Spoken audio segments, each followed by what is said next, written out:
Olá! Neste vídeo nós vamos relembrar o conceito de função inversa e vamos estudar qual é a relação que existe entre a derivada de uma função e a derivada da sua função inversa. Vamos começar relembrando uma propriedade básica das medidas de comprimento. Se você tem uma medida em quilômetros e você deseja convertê-la para metros, o que você faz? Bom, você sabe que 2 quilômetros corresponde a 2.000 metros e 50 quilômetros corresponde a 50.000 metros. O que você está fazendo aqui é multiplicar por 1.000. Certo? Bem, você pode interpretar essa situação aqui do ponto de vista de funções. Você vai considerar os valores em quilômetros como sendo o seu domínio e os valores em metros como sendo o contradomínio. E aí, a sua função, que descreve essa situação vai ser exatamente aquela que pega um valor em quilômetros e multiplica por 1.000. Ok? Aqui você pode também fazer o pensamento contrário. Partir de uma medida em metros e querer saber o valor dela correspondente em quilômetros. O que você vai fazer aqui é o quê?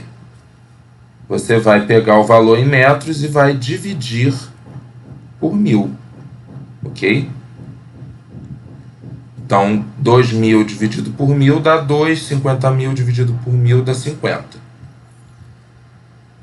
Essa outra situação também pode ser vista, do ponto de vista de funções. Só que aí nós vamos trocar domínio com contradomínio. Agora o domínio vai passar a ser as medidas em metros e o contradomínio as medidas em quilômetros. E a função que vai descrever essa conversão vai ser aquela que pega um valor em metros e divide por 1.000. Repara, essa nova função ela vai desfazer tudo que a função f fizer, Ou seja, se você pegar um valor em quilômetros,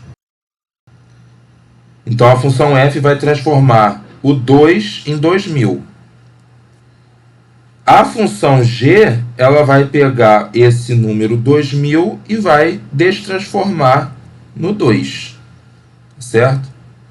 A função g é o que a gente chama de função inversa da função f. A gente costuma, inclusive, escrever a função g assim, f menos 1. Exatamente porque ela tem essa característica de desfazer o que a função f faz.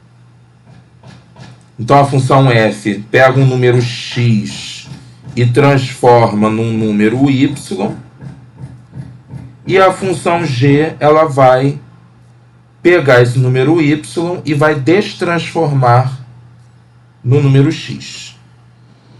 Bom, quando é que uma função vai ter inversa? Para que uma função tenha inversa, ela tem que atender a duas propriedades, tá? A primeira é essa daqui. Dois elementos diferentes, eles sempre têm que ter imagens diferentes. Tá? Isso daqui sempre vai acontecer, por exemplo, quando a função for crescente.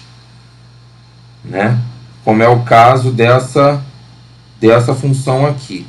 O que significa ser crescente? Se você escolher dois valores quaisquer do domínio, o valor que for maior, ele vai ter imagem maior do que o outro valor. Né? Então vocês estão vendo aqui que o x2 é maior do que o x1, e aí o f do x2 ele é maior que o f do x1. Né? E, portanto, né, os elementos aqui são diferentes, né, o x1 e o x2, e as imagens também. Quando a função for decrescente, né, que aí é a situação contrária, né, ou seja, você aumenta o valor do domínio e aí a imagem diminui. Né? Também vai ser uma situação em que a gente vai atender essa primeira propriedade aqui. E a segunda propriedade necessária é que a imagem da função f tem que ser todo contradomínio. Tá? Então, sempre que você tiver essas duas propriedades atendidas, a função vai ter inversa. Vamos ver alguns exemplos aqui, essas funções aqui. Né? A primeira, o 1 vai no 5, o 2 vai no 6 e o 3 vai no 6. Então, essa função, né, você tem dois elementos diferentes com a mesma imagem. Então, ela não vai ter inversa. Né? Repara, se você fosse pensar, né, em criar uma função invertendo o sentido das setas, né, o que você obteria aqui é o seguinte: bom, o 1 iria no 5 e o 5 voltaria para o 1.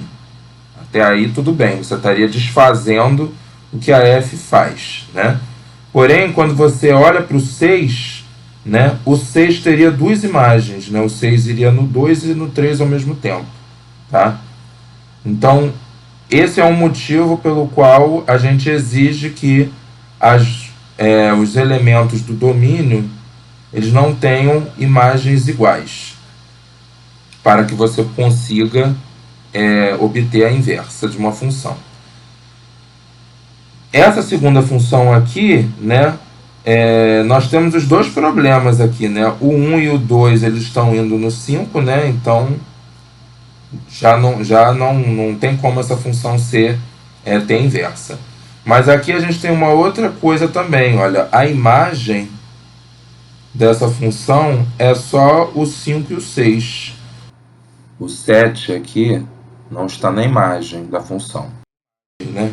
Então, assim, se você fosse tentar inverter as setas aqui, né, além desse problema com o 5, que ele teria duas imagens, né, o 5 iria no 1 e no 2, o 7 não está na imagem. Né? Então, a relação inversa aqui você não teria uma função. E esse terceiro exemplo aqui, aí você já tem as duas condições necessárias para que a função tenha inversa. Né? Os elementos diferentes são todos com imagens diferentes, e vocês reparem aqui que a imagem da função h é todo o conjunto B. Dessa forma, quem vai ser a função inversa aqui? Vai ser a função obtida quando a gente inverte o sentido das setas. Então, aqui, o 2 vai no 5, então a função inversa vai pegar o 5 e vai levar no 2. O 3 vai no 6, então a função inversa vai pegar o 6 e vai levar de volta para o 3. E o 1 vai no 7, então a função inversa pega o 7 e leva de volta para o 1. Uma característica importante do gráfico da função inversa é a seguinte, né? Quando você tiver uma função f que tem inversa, o gráfico da função inversa vai ser obtido pegando o gráfico da função f e refletindo ele em torno dessa reta aqui, olha, a reta y igual a x. Ok? E aí vocês reparam que, por exemplo, aqui nesse ponto A, a abscissa vale x e a ordenada vale y. Né? Quando você reflete aqui, né, em torno dessa reta y igual a x, esse ponto A vai ser refletido num ponto A', onde as coordenadas vão ser trocadas. Né? Então agora quando você vê a abscissa desse ponto A', ela vale y, e a ordenada, ela vale exatamente x. Esta característica do gráfico da função inversa vai nos dar muitas informações sobre o cálculo da derivada desta função inversa. Bom, nesta figura, nós temos aqui em vermelho o gráfico de uma função f que tem inversa. Como nós vimos, o gráfico da inversa da f é obtido como? Refletindo o seu gráfico em torno dessa reta pontilhada aqui, de equação y igual a x. E assim a gente obtém essa linha azul aqui, que é exatamente o gráfico da inversa da f. Bem, a pergunta aqui é o seguinte: se a gente tem em um determinado ponto do gráfico da f uma reta tangente ao gráfico, a mesma propriedade vai acontecer com o gráfico da função inversa, né? No ponto que for o correspondente ao A nesta reflexão, né? O ponto correspondente ao A nessa reflexão é esse aqui, que eu estou chamando de A', né? E aí o que vai acontecer? Esta curva em azul no ponto A', ela também vai ter reta tangente, né? Ela vai ser dada exatamente pelo quê? Pela reflexão da reta tangente ao gráfico da f no ponto A, como vocês podem ver aqui. Portanto, isso é um indicativo, né, forte de que se a função f tem derivada no ponto A, a função inversa vai ter derivada, né, aqui sobre esse ponto A'. Uma situação interessante aqui é o seguinte: bom, a gente sabe que a derivada da função f, né, sobre, né, a abscissa, né, desse ponto A, né, é dado pela tangente deste ângulo que a reta tangente faz com o eixo do x, né? Então aqui no GeoGebra está marcando que esse ângulo vale 54,2 graus. Se eu for olhar o ângulo que a tangente ao gráfico da inversa, né, está formando aqui com o eixo do x, eu vou obter 35,8 graus. Repara aqui que quando eu somo esses dois ângulos, olha, 35,8 com 54,2, o resultado dá exatamente 90 graus, né?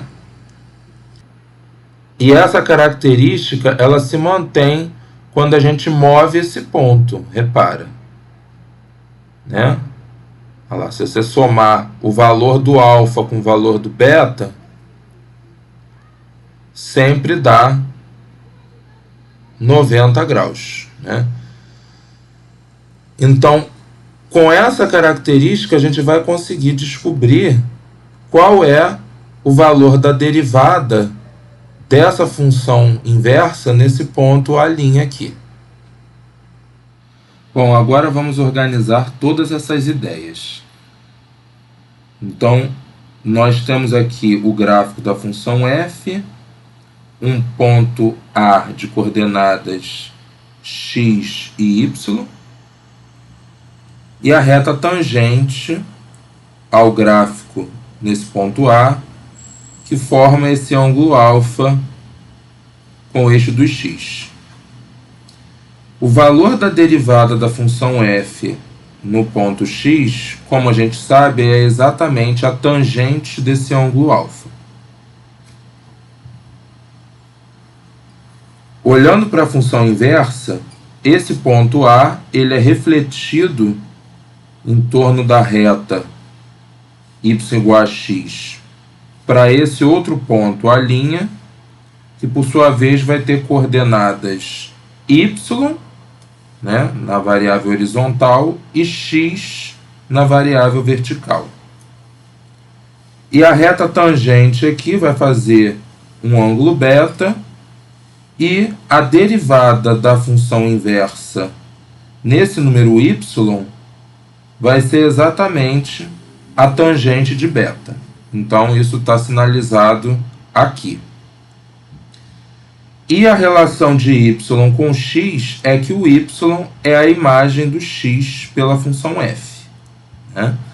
Então, aqui a gente escreveu y igual a f de x. Como o GeoGebra indicou para nós, esse ângulo alfa e esse ângulo beta, eles vão ser complementares, ou seja, a soma deles vai dar 90 graus. Pelo menos para esses exemplos aqui, onde os ângulos formados pelas tangentes, eles são agudos. De fato, isso daqui sempre vai ocorrer nessa situação. Bom, quando alfa e beta são ângulos complementares, o que a gente sabe da trigonometria é que o seno de alfa vai ser igual ao cosseno de beta, e que o seno de beta vai ser igual ao cosseno de alfa. Isso aqui é uma propriedade bem conhecida da trigonometria. Nós vamos utilizar isso para concluir qual vai ser o valor da derivada da inversa no número y. Como nós vimos aqui, isso vai ser a tangente de beta, mas a tangente de beta é seno de beta sobre cosseno de beta, que por sua vez, né, em vista dessas igualdades aqui, seno de beta é cosseno de alfa e cosseno de beta é seno de alfa. Então nós estamos substituindo isso aqui. E aí essa fração é exatamente o inverso de seno de alfa sobre cosseno de alfa, certo? Seno de alfa sobre cosseno de alfa é tangente de alfa. Portanto, esse resultado vai ser o inverso da tangente de alfa, que nós já vimos aqui, que é exatamente o valor da derivada da f no ponto x. Portanto, este resultado vai ser o inverso multiplicativo da derivada da f no ponto x, ou seja, vai ser 1 sobre f' de x.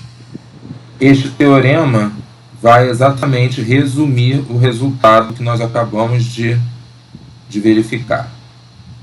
Se f é uma função que admite inversa e que também é derivável num ponto x, né, de modo que f' de x seja diferente de zero, então a inversa também vai ser derivável no ponto y, né, que é igual a f de x, e além disso, esta derivada da inversa no ponto y vai ser 1 sobre f' de x. Essa condição aqui, ela é muito importante, né? Sem ela a gente não consegue garantir que a inversa vai ser derivável, né? Bom, aqui se essa derivada fosse zero, iria anular o denominador aqui e aí não haveria menor sentido essa expressão. Vamos concluir esse vídeo apresentando a função arcosseno e utilizando o teorema anterior para calcular a sua derivada. Esta função ela vai ser definida para valores entre -1 e 1. O arcosseno de y, por definição, vai ser o número x, né, que, visto como arco da circunferência trigonométrica, ele vai estar entre -π sobre 2 e π sobre 2. Né? Então, assim, a posição dele no círculo trigonométrico pode ocupar qualquer lugar aqui nessa linha vermelha. E, além disso, o seno de x vai ser exatamente o número y. Então, vamos fazer um exemplo aqui para tornar mais claro como se calcula o valor dessa função. Arcosseno de 1, por exemplo. Como é que você vai descobrir qual é o valor de arcosseno de 1? Você vai olhar de menos π sobre 2 a π sobre 2, qual desses arcos aqui o seno é igual a 1. Né? E aí, o arco que tem essa propriedade é o π sobre 2. Né? Seno de π sobre 2 é 1. Então, o valor de arcosseno de 1 é π sobre 2. E arcosseno de 0, você vai ver de menos π sobre 2 a π sobre 2, qual é o arco cujo seno dá 0. Né? E esse arco é exatamente este que ocupa esse espaço aqui, né? Ou seja, é o arco 0. Arcosseno de 1 sobre 2 vai ser o quê? Vai ser o arco de menos π sobre 2 a π sobre 2, cujo seno dá 1 sobre 2. Bem, a gente sabe que o seno de 30 graus, né, é 1 sobre 2. Né? E aí o arco de 30 graus em radianos é π sobre 6. Né? E ele está exatamente entre menos π sobre 2 e π sobre 2. Então, o valor do arcosseno de 1 sobre 2 é π sobre 6. Então, vocês reparem que essa função arcosseno, ela desfaz o que a função seno calcula. Né? Função seno, por exemplo, pega π sobre 2 e leva no 1, e a função arcosseno pega o 1 e leva no π sobre 2. Então, essa função arcosseno de y, ela de fato vai ser a função inversa da função seno, quando a gente considera domínio e contradomínio como sendo esses dois intervalos aqui. Bom, e a derivada da função seno de x vai ser cosseno de x, que para os valores de x estando entre menos π sobre 2 e π sobre 2, vão ser positivos, porque você, quando o x é maior que menos π sobre 2 e menor que π sobre 2, você está no quarto ou no primeiro quadrante, onde o cosseno ele é positivo. Sendo positivo, né, usando a relação fundamental da trigonometria, né, a gente isola o cosseno ao quadrado aqui, no primeiro membro, e ao tirar a raiz quadrada, a gente vai escolher o sinal positivo, né, aqui, visto que o cosseno é positivo. Por fim, a gente vai conseguir calcular a derivada da função arcosseno. Pelo teorema, né, essa derivada vai ser o inverso da derivada, né, da função f no ponto x, que é 1 sobre cosseno de x. Mas cosseno de x é raiz quadrada de 1 menos seno ao quadrado de x. Né? E como a gente viu, né, o y é exatamente o valor do f de x. Né? Então, o y é igual a seno de x. Então, no lugar de seno de x, eu posso trocar por y. Portanto, o valor da derivada da função arcosseno de y vai ser exatamente 1 sobre raiz quadrada de 1 menos y ao quadrado.